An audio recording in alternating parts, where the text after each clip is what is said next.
Bienvenue à ce nouvel épisode ici en direct de Almatera Conscious Resort. Cette semaine, je vous parle de comment switcher votre état émotionnel et votre état mental, votre état d'esprit en passant par le corps en 3 étapes super simples que je vais vous expliquer ici dans cette vidéo. C'est un processus qui vous aidera très concrètement à sortir des états qui se répètent encore et encore, peut-être de manière cyclique, récurrente dans votre vie, que vous avez tendance à vous mettre dans des états de stress, à surpenser, à vous inquiéter, à ruminer ou à bloquer face à certaines situations, où vous commencez à douter de vous-même, à tout remettre en question, ou bien encore à vraiment trop focaliser sur ce qui se passe dans votre corps, sur vos émotions, et en fait, pour faire court, vous identifiez à vos pensées, à vos émotions et à votre état physiologique, c'est-à-dire je suis anxieux, je suis dépressif, je suis quelqu'un de stressé, etc. Donc dans cette vidéo, je vais vous montrer comment prendre du recul par rapport à tout ça et en 3 étapes, switcher ces états, vous remettre en mouvement et pouvoir continuer votre journée avec un état d'esprit, un état émotionnel et un état physiologique complètement différent. Si vous êtes prêts, c'est parti.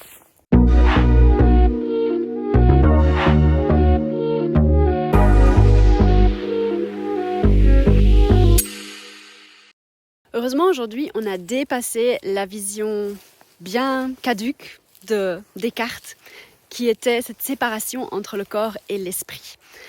Aujourd'hui, on sait bien que nos pensées ont un impact direct sur notre physiologie, sur notre corps, que si, par exemple, nous pensons que nous ne sommes pas assez bons, que nous ne sommes pas capables, etc., ça va évidemment renforcer la réaction de stress dans notre corps avant, par exemple, un examen, avant de parler en public, etc. Les pensées positives peuvent libérer certains neurotransmetteurs du bonheur, comme la dopamine, la sérotonine, qui font qu'on se sente de bonne humeur, on se sente bien dans notre corps et dans notre esprit. Tout comme une bonne séance de sport va faire que là aussi on se sent de bonne humeur, on se sent détendu et on commence à nourrir des pensées plus positives par rapport à, par exemple, avant la séance de sport où on se sentait tendu, où on se sentait stressé. Je vous inviterai d'ailleurs par la même occasion à venir observer. Quand est-ce que vos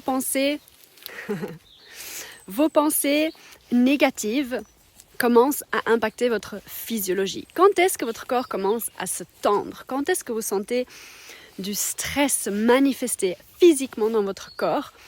C'est très certainement, souvent, que vous nourrissez des pensées négatives à votre égard, à l'égard de la situation que vous vivez, de l'événement qui se produit dans votre vie, etc. Et que vous continuez à vous raconter ces histoires en boucle dans votre tête. D'autre part, vous pouvez aussi observer quand est-ce que vous commencez à être en hyper-vigilance par rapport à ce qui se passe dans votre corps, par rapport à vos sensations, ou trop vous focaliser sur vos émotions et sur ce que ça génère comme inconfort dans votre corps, comme contraction, comme sensation de mal-être, comme sensation de tension, comme nœud, etc., que ce soit l'estomac, la gorge qui se serre, et puis on a tendance à peut-être surfocaliser là-dessus, ce qui fait que, par après, la tête, elle, s'active parce qu'elle est mise en alerte, elle se dit « Ouh là là, il doit y avoir un souci ». Notre cerveau se met en alerte, évidemment, suite au fait que notre corps s'active, et rebelote, on est reparti dans des cycles, alors que nous avons tout le pouvoir de sortir de ces cycles, de casser ce cycle, ou plutôt même des fois de compléter le fameux cycle du stress en faisant appel à notre physiologie, en faisant appel à notre corps pour l'aider à se détendre, en nous remettant notamment en mouvement. On va voir ça ensemble ici dans cet épisode justement, et pour venir apaiser la tête et se casser ces schémas, ces cycles de surpensée néfastes. Parce que souvent en fait, notre souci en tant qu'humain, c'est qu'on pense trop. Et que une fois qu'on est parti dans ces cercles vicieux, eh bien, on monte dans notre tête et on reste coincé dans notre tête. On commence à réfléchir à tous les tenants et aboutissants de la situation, on commence à se faire les scénarios les pires possibles, on commence à douter de plus en plus, on commence à peut-être tout remettre en question, se remettre en question, remettre en question la situation, remettre en question que sais-je, notre travail, notre couple, bref, d'un petit truc à la base, on grossit la chose.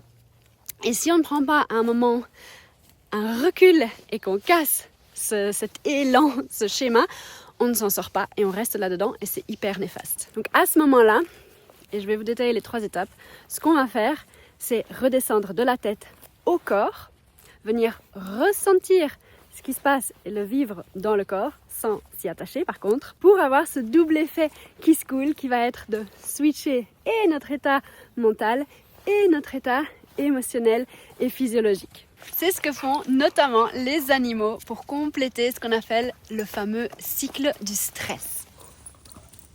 La première étape, qui est selon moi la plus difficile, qui requiert de l'entraînement tout simplement, ça va être de t'arrêter. Arrêter de t'entêter et appuyer sur le bouton stop, pause, simplement pause, pour pouvoir par la suite prendre du recul. C'est la toute première étape super essentielle. Donc plutôt que de venir retomber dans les réponses de survie au niveau de ton système nerveux, ce sont des réactions automatiques en fait. Ce sont vraiment des automatismes qui datent de notre enfance. Ce sont des mécanismes, des réactions qu'on a mis en place pour nous protéger, pour revenir à un état de sécurité. Donc on a fait de notre mieux. Donc déjà, donne-toi de l'amour par rapport à ça. Donc step numéro 1, essentiel, pause. Plutôt que de t'enfoncer, juste pause. Ce qui nous amène au step numéro 2. Et sans le step numéro 1, le step numéro 2 ne marche pas. Le step numéro 2, ça va être prendre conscience. Avec beaucoup d'amour, de compassion, de bienveillance envers toi-même. Prendre conscience, venir observer quel est ton schéma par défaut. Quel est ton programme automatique. Quel est ce disque qui a tendance à être rayé. Quel est ce mécanisme à l'intérieur de toi qui s'enclenche face à un déclencheur, face à une situation de stress, quelque chose qui te met en alerte, quelque chose qui t'est difficile, qui a fait que tu actives ta physiologie, que tes pensées commencent à s'enclencher de manière souvent négative, que tes pensées produisent des émotions, etc. Et on est parti pour le merry-go-round, pour ce cycle duquel tu as toute la capacité de sortir. Si seulement tu appuies sur ce bouton pause. Donc, viens prendre conscience, step numéro 2, de quelle est cette réponse par défaut. Est-ce que tu as tendance, par exemple, à enclencher une réponse de fight, à venir par exemple, rejeter la faute sur des autres parce qu'en fait tu es énervé contre toi-même et que tu ne te sens pas bien, mais voilà. Est-ce que ta réaction par défaut est par exemple de venir combattre, de venir te battre et de rejeter la faute ou de créer des disputes, de déverser ta frustration sur d'autres personnes? Est-ce que ta réponse par défaut va être de fuir, de te distraire, de te mettre à faire complètement autre chose, de procrastiner, de commencer à faire des tâches qui n'ont rien à voir mais qui te font sentir bien parce que tu te sens productive alors qu'en fait tu ne fais que tourner autour du pot. Par exemple, tu commences à faire le ménage ou tu vas écouter un podcast et laisser complètement tomber le souci, la racine. Est-ce que tu vas tomber en freeze? Donc est-ce que tu vas te figer? Ça, c'est notamment une de mes grandes réponses par défaut. C'est-à-dire qu'en fait, je bug. Voilà, est-ce que tu te sens littéralement buggé, comme quand sur ton ordinateur, la petite roue commence à tourner en rond encore et encore, et en fait, tu ne fais rien. Tu n'avances pas, tu ne recules pas, tu ne bouges pas, tu restes là, comme figé, par exemple, sur ta chaise de bureau, ou devant cette situation, ou devant cette personne, bref, à ce moment-là où la tâche, l'événement te semble insurmontable. Ou dernière option, celle-là elle m'arrive aussi régulièrement, le tout c'est d'en prendre conscience, c'est tout. Est-ce que tu tombes en soumission, ce qu'on appelle fawn en anglais? Donc là il s'agit d'une réponse où tu vas par défaut avoir tendance à demander l'aval des autres, à aller consulter quelqu'un d'autre pour qu'il te donne son opinion, son approbation, pour lui demander ce que lui ferait dans cette situation? Est-ce que tu as besoin que quelqu'un te tende la main, qu'on te prenne la main, qu'on vienne avec toi? Est-ce que tu as besoin d'avoir cette approbation, que quelqu'un te dise que c'est ok, que tout va bien, qu'on te rassure, voire qu'on te dise quoi faire? Donc ici, dans cette deuxième étape, je t'invite simplement à observer, encore une fois, avec beaucoup d'amour, parce que ce sont des réponses que tu as apprises, qui t'ont servi, à un moment dans ta vie, mais qui ne te servent plus aujourd'hui en tant qu'adulte. Avec amour, juste voir qu'est-ce qui se passe, qu'est-ce qui se produit en toi et comment tu réagis par défaut.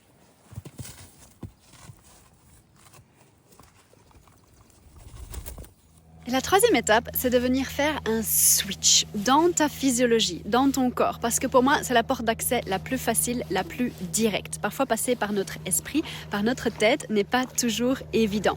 Donc, je te conseille de passer par ton corps. Ça ressemble à quoi? Essentiellement, à te mettre en mouvement. À mettre ton corps en mouvement pour sortir de cette réponse, de ce disque rayé, de cette programmation par défaut. Ça peut être, par exemple, à travers des activités créatives, donc le dessin, la musique, quelque chose qui te fait du bien. Ça peut être des activités cognitives, donc là, par ça, je veux dire, par exemple, de l'écriture, du journaling, vraiment quelque chose qui te permet de justement prendre conscience de tes pensées, de venir déposer tes pensées sur le papier. Parce qu'en écrivant à la main, je veux dire avec un stylo, forcément, tu vas venir faire en sorte que tes pensées se ralentissent, que tu ralentis ton train de pensée, que tu apaises ton mental et que tu viennes prendre de la distance par rapport à tes pensées en les écrivant, en les sortant de l'intérieur vers l'extérieur.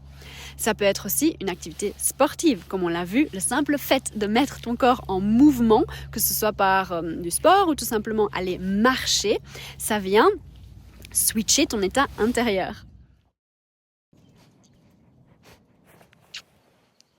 Ça peut être en faisant des pratiques apaisantes, par exemple en pratiquant de la méditation, des exercices de respiration, en venant stimuler ton nerf vague qui va directement également activer le système nerveux parasympathique, donc induire cette réponse de repos, de relaxation, réactiver la digestion dans ton corps. Ou encore, ça peut simplement être le fait de te changer les idées, de sortir de chez toi ou d'aller caresser ton animal de compagnie ou d'appeler une copine.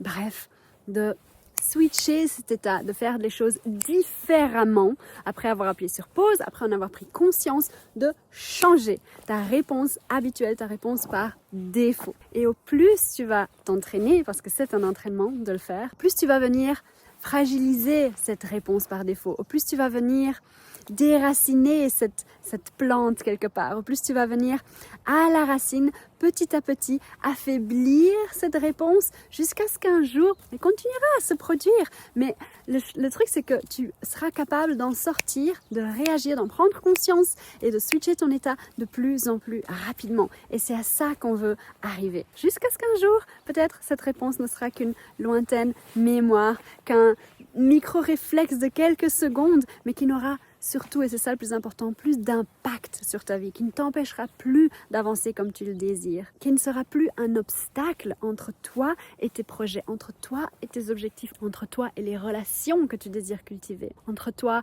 et ton état d'esprit, ton état de santé désiré. Et en bonus, si tu y arrives évidemment, et encore une fois, c'est avec la pratique que tu y arriveras, fais-le avec le sourire et de la compassion, de la bienveillance, de l'amour envers toi-même et peut-être même une petite touche, une pointe d'autodérision. Pourquoi nous prendre si au sérieux? Le tout, c'est de prendre conscience de nos mécanismes et une fois qu'on les pointe du doigt, pourquoi ne pas nous voir nous-mêmes et en sourire en fait, nous dire « Ah ok, tiens ». Voilà, te voilà reparti ou je reconnais ce schéma et c'est ok. C'est ok, mais aujourd'hui nous sommes adultes et nous n'avons plus besoin de retomber dans ces schémas que nous avons développés, que nous avons mis en place souvent en tant qu'enfants comme réponse à des traumas et qui ensuite sont restés enracinés. Donc juste, prends-le comme un jeu, prends-le comme une exploration, fais-le avec le sourire. Le plus de joie, de légèreté tu apporteras à ce processus, au plus vite tu arriveras à venir déraciner ces habitudes, ces réponses par défaut. J'espère que cet épisode t'a plu. Je t'ai par là même fait visiter un petit peu ici Almaterra Conscious Resort. Donc n'oublie pas, appuie sur pause, arrête-toi, prends conscience de ce qui se passe. En bonus avec un petit sourire, beaucoup d'amour, de compassion, de bienveillance envers toi-même et switch ton état physiologique pour par la même occasion impacter ton état mental et émotionnel. Et cette année en 2025, on va aller plus loin. Je ne te parlerai plus exclusivement du corps, de la somatique et de comment switcher ton état justement physiologique. Mais on va venir allier ça parce que c'est absolument essentiel à la reprogrammation de notre esprit, de nos pensées. Pour ça, je vais m'associer à un expert dans le domaine, à un coach mental, à la personne qui pour moi est l'humain, l'individu le plus optimiste, le plus positif, le plus résilient, le plus aventurier aussi, le plus plein de choses que je connaisse. On va s'éclater cette année et je me réjouis de vous apporter cette nouvelle approche enrichie où on va aller encore plus loin dans l'exploration de nous-mêmes et à la rencontre de ce bonheur, de cette joie qui pétille à l'intérieur de nous et qui n'a qu'une envie, c'est qu'on la laisse jaillir. Si cette vidéo t'a plu, n'oublie pas de t'abonner, de cliquer sur like, de me laisser un commentaire, de me dire ce que tu as retenu. Et je te dis à très bientôt pour un nouvel épisode. Prends bien soin de toi et je t'envoie plein de chaleur et de soleil, de lumière ici du Portugal. À très bientôt.